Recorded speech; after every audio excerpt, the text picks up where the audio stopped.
Emmanuel Macron a appelé en Conseil des ministres le gouvernement à réfléchir à de nouvelles réponses face à la hausse des prix de l'énergie. C'est des propos rapportés par Maud Bréjon, la porte-parole du gouvernement. Le Premier ministre Sébastien Lecornu a déclaré à l'Assemblée que chaque euro de surplus de fiscalité sera réaffecté au mécanisme d'aide directe. Il appelle Total Énergie à redistribuer d'une manière ou d'une autre ces éventuels profits, parce que c'est vrai que les profits de Total Énergie font tiquer. Je vous propose d'écouter Sébastien Lecornu qui est Premier ministre.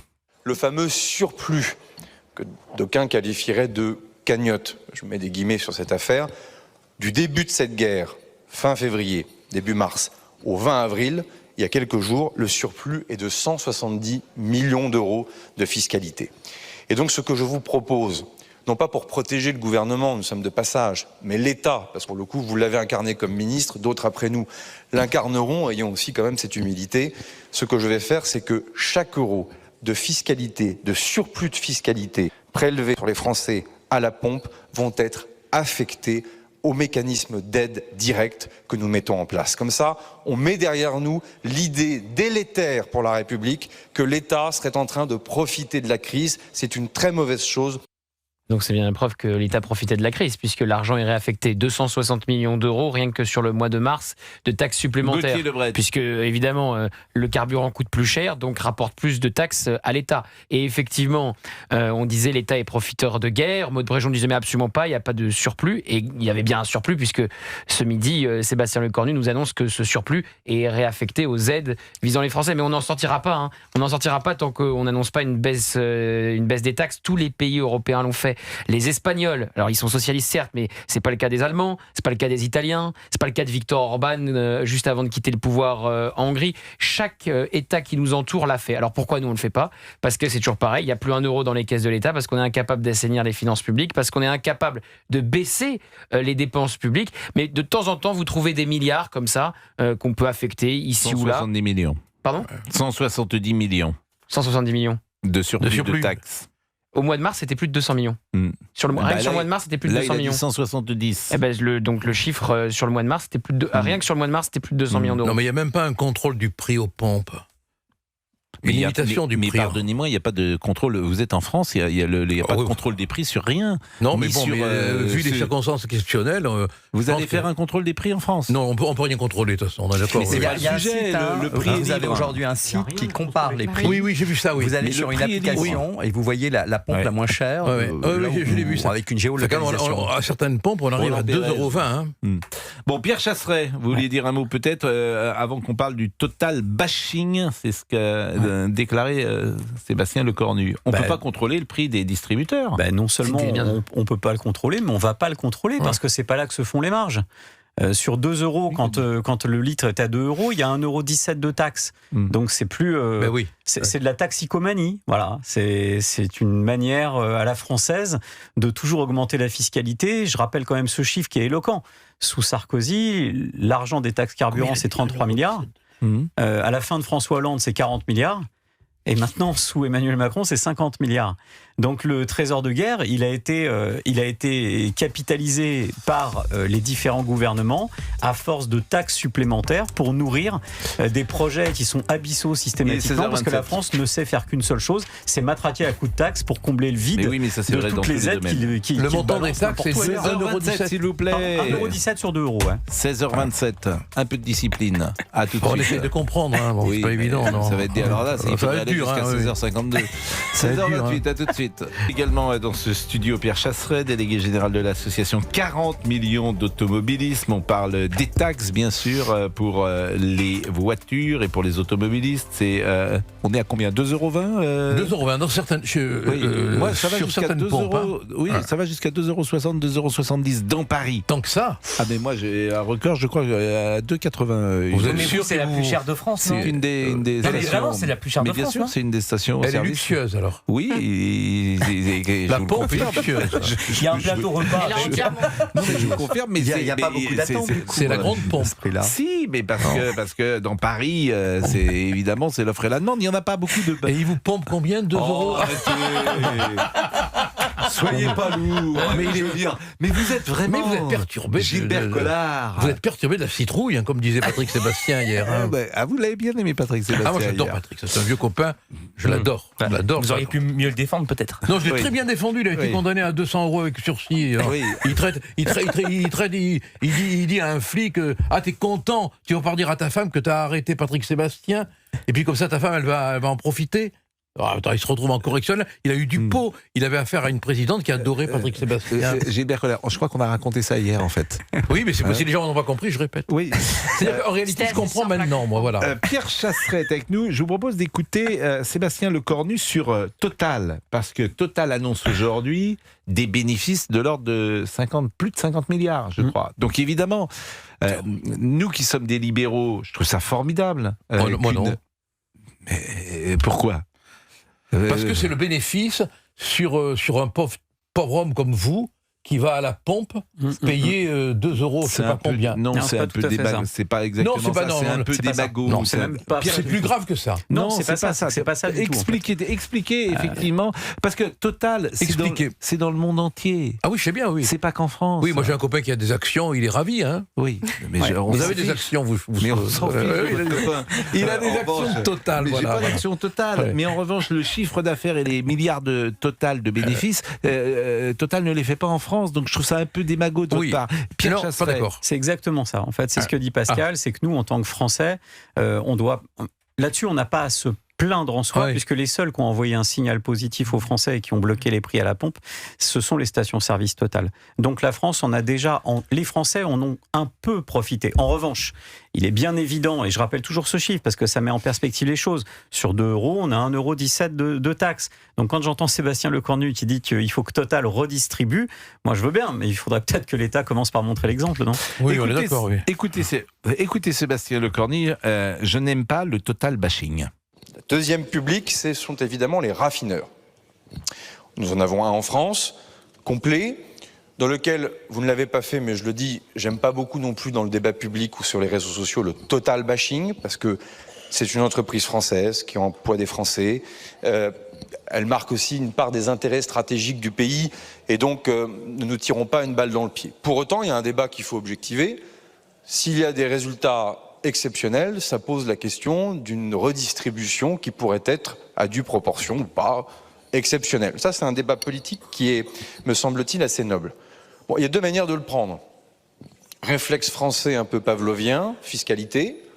Après, si on est pragmatique, quand on voit ce que Total Energy a fait sur le plafonnement des prix à la pompe pendant quelques jours, on le voit bien que ça, pour le coup, c'est immédiat pour les Françaises et les Français. Donc il faut bien que Total Energy se positionne d'une manière ou d'une autre sur une manière de redistribuer et potentiellement de la manière la plus efficace qui soit, de la manière la plus rapide, en tout cas dans sa politique commerciale. Pierre Chasseret qui est avec nous, délégué général de l'association 40 millions d'automobilistes. Est-ce que le prix est toujours plafonné dans les stations Total ? On attend, on pourrait avoir la fin de ce dispositif au 1er mai. Donc il est en sursis. Je pense que Total fera le coup de communication nécessaire pour continuer à bloquer le prix, évidemment. Je pense que les Français en ont besoin, que Total en a aussi besoin de son côté pour une raison évidente. C'est que si Total bloque le prix, il s'achète un petit peu des vêtements de Blanche-Neige qui vont lui permettre de passer peut-être à travers les taxes, super profits et tout ce qu'on peut entendre ça et là politiquement pour répondre aux différents intérêts politiques des différents groupes politiques. Moi, à la limite, ça me passe au-dessus de la cafetière. Ce que je regarde, c'est l'intérêt des 40 millions d'usagers qui aujourd'hui, enfin c'est bientôt 50 millions, qui vont faire le plein ce week-end, qui veulent partir en week-end, qui voient leur reste à vivre être amputé. Et je le dis et je le répète, arrêtons ce Total bashing, parce que si on veut demander un effort à Total, moi je souhaite, bien sûr, à titre individuel, je souhaite que Total puisse aider davantage les Français.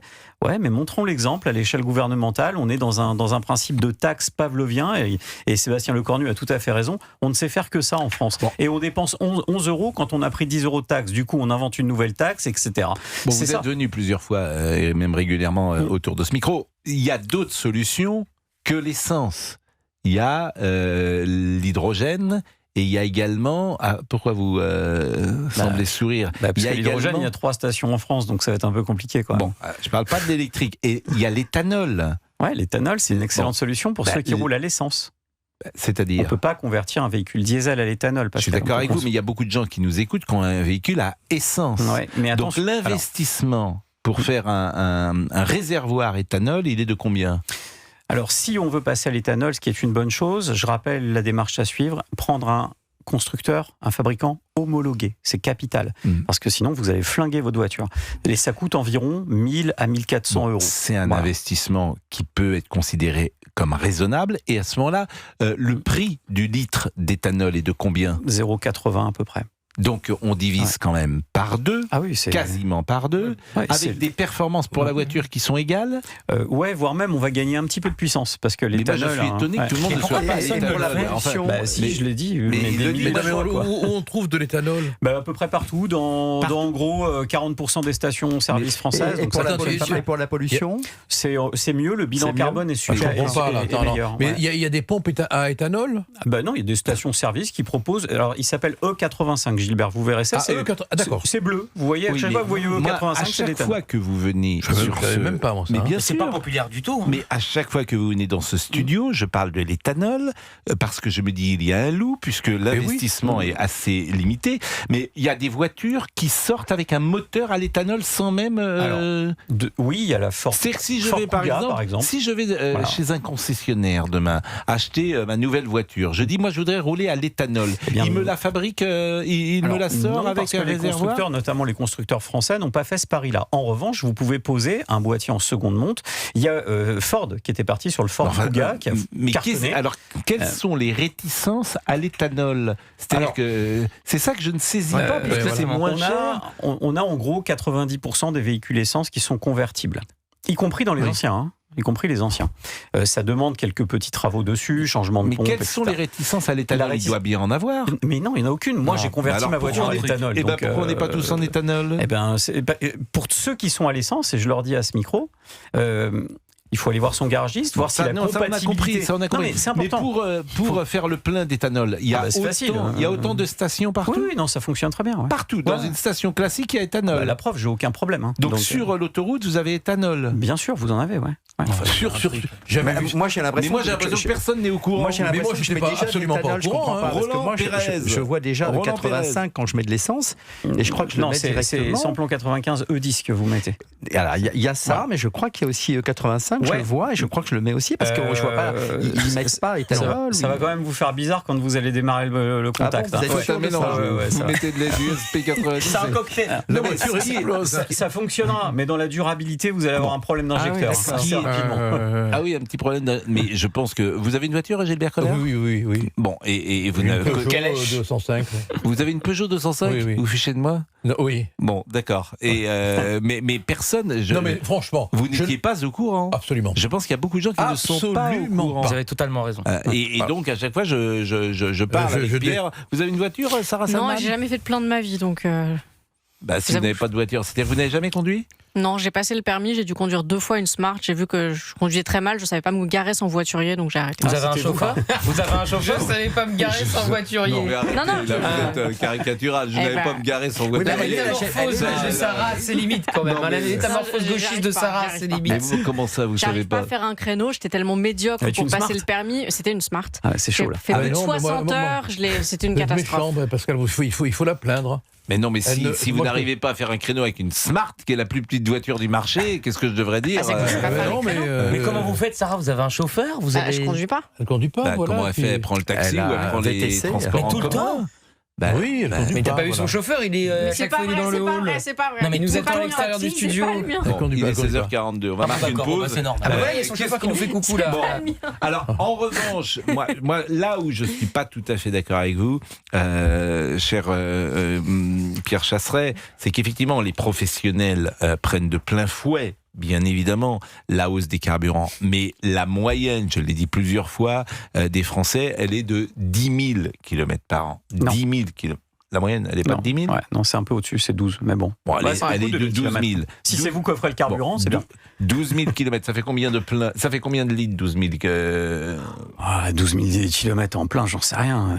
Vous faites 500 km. Allez, on va dire qu'on fait 500 km avec un plein ? Ouais, c'est moins de voiture. Allez, 600 bornes sur les plus récents. 600 km. Donc ça fait 20 pleins ? 2 fois 6, 12. Ça fait 20 pleins. Vous allez faire 20 fois 600 km. 20 fois 600 km, ça fait bien 12 000. C'est bien ça. 10 fois 600, ça fait 6 000. 20 fois 600, ça fait 12 000. Vous allez faire 20 pleins. Nous sommes d'accord. Bon, vous allez faire 20 pleins. Je sais où vous allez. À l'arrivée. Vous allez relativiser tout ça. À l'arrivée, s'il y a une différence de 20 centimes d'euros. Par litre 20 centimes d'euros. Donc vous aurez fait. Donc en fait, tous les Français se plaignent, mais ils ne comprennent pas. Non, mais Pascal n'a pas compris. Mais...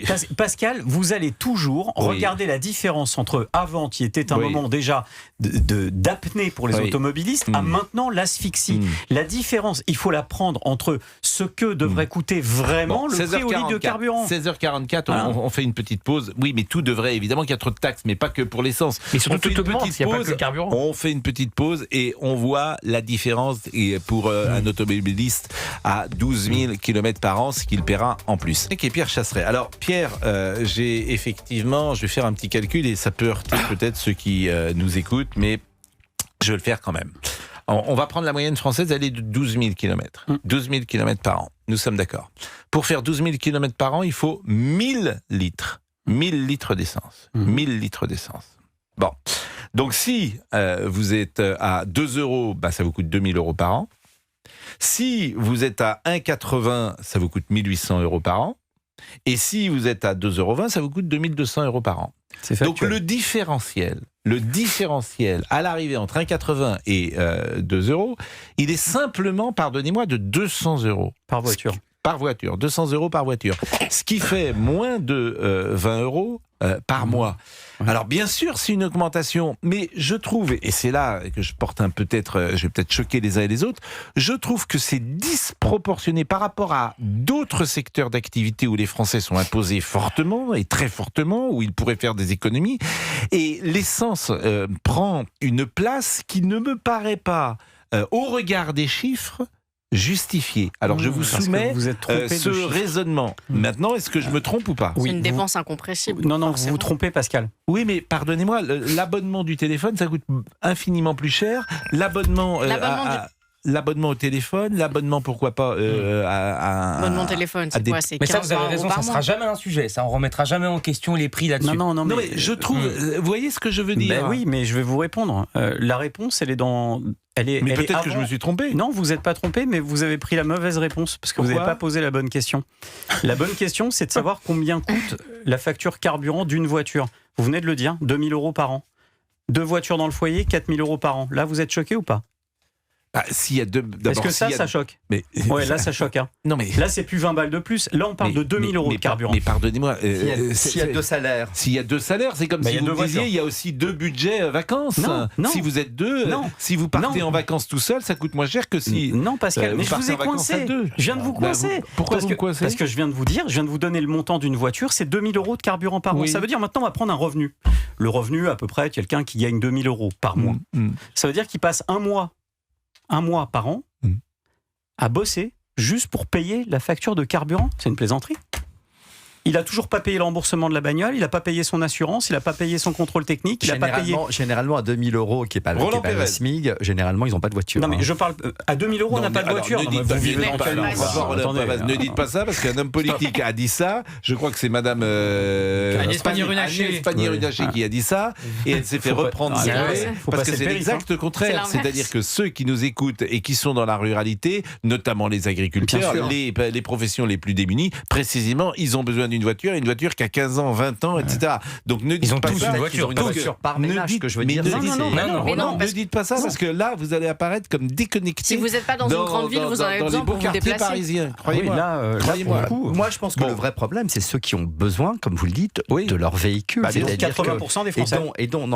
Donc ça fait partie de leur activité professionnelle. Et c'est là où ça coûte. Mais non, alors là, vous me faites une macronade. Mais non, là, on est dans la macronade. La macronade, c'est quand on dit ceux qui ont besoin, uniquement ceux qui ont besoin. Mais ceux qui vivent à travers leur voiture, mais c'est pas que ça. 80% de ceux qui nous écoutent, 8 Françaises sur 10 ont un besoin inaliénable de leur voiture au quotidien pour emmener les gamins à l'école. Tiens, on fait la facture d'une mère de famille ou d'un père de famille qui va faire 8 km le matin et 8 km le soir juste pour aller chercher son gamin. Ça, il le paye en taxes. En taxes. Mais c'est stupide. Et puis pour tous ceux qui disent, mais il y a la voiture électrique. Mais pardonnez-moi, les taxes, elles sont quand vous allez au supermarché à 20% également de TVA. C'est ça que je veux vous dire. Alors, Pascal. Mais non seulement c'est pas une raison, mais elles sont partout et là. Pascal, vous avez raison. Elles sont partout. Donc Pascal, donc il faudrait effectivement. Mais si on va jusqu'au bout, moi je veux bien. Mais les taxes, elles équivalent également à quelque chose. C'est-à-dire que l'hôpital est gratuit. C'est-à-dire qu'il y a beaucoup de choses, de services parfois qui sont gratuits. Il y a beaucoup de redistribution sociale en France qui est faite. Donc tout ça a un coût. Ouais, alors tout ça a un coût. Alors je réponds dans l'ordre. Sur le premier point, qui était... il y a des services gratuits en France, la médecine par exemple est gratuite. Je reviens déjà sur le principe de l'électrique. Tous ceux qui me disent il faut passer à l'électrique, regardez le plan gouvernemental pour passer à l'électrique. On est en train de nous dire qu'on ne peut pas baisser les taxes parce qu'on ne peut pas se passer des 50 milliards qu'on pompe sur le dos de ceux qui font leur carburant, mais on veut envoyer tout le monde sur l'électrique, sur le qui n'est pas taxé et qu'il sera... Attention, j'ai pas fini. Sur ce principe de surfiscalité et de voitures essentielles. On en a parlé 10 000 fois. Je veux vraiment. On en a parlé 10 000 fois et on est tous d'accord qu'il y a trop de taxes. Non, vous me dites il y a des taxes partout. Mais il y a des taxes. Mais Pascal, Pascal, quand on va faire ses courses, on paye 20% de TVA par produit. C'est comme ça. Le jambon, les pâtes, 20%. Là, c'est 50%. C'est plutôt 60%. C'est 60%, vous avez raison. Qu'est-ce qui justifie 60% Vous avez raison. Merci, Pascal. Vous avez raison, effectivement. Il faut baisser les taxes. Merci d'être venu. Non, pas coucou chepanier. Non, mais vous avez raison. Mais vous avez parfaitement raison. Qu'est-ce que vous voulez que je dise ? Il y a trop de taxes en France. Il est 16h54. D'abord, je vais vous remercier. Vous repartez comment ? En voiture, j'imagine. Mais à vélo, non. Vous nous avez appris l'éthanol. Vraiment l'éthanol. Ça c'est important. C'est important. Je pense que c'est l'info. Il y a beaucoup de gens qui nous écoutent.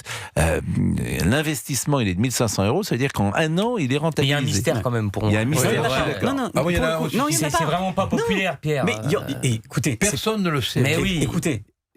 Inscrivez-vous dans le fichier de 40 millions d'automobilistes. Je vous le dis et je le répète, il n'y a pas de loup. Il y en a. Si vous branchez sur l'éthanol, les taxes, il y en a pour 3 jours. Non, ça y est, j'ai fini là. Jusqu'à la libre antenne. Promis, je m'en vais. Sur la pompe, c'est E85. Exactement. Il est 16h55, il nous reste 1 minute.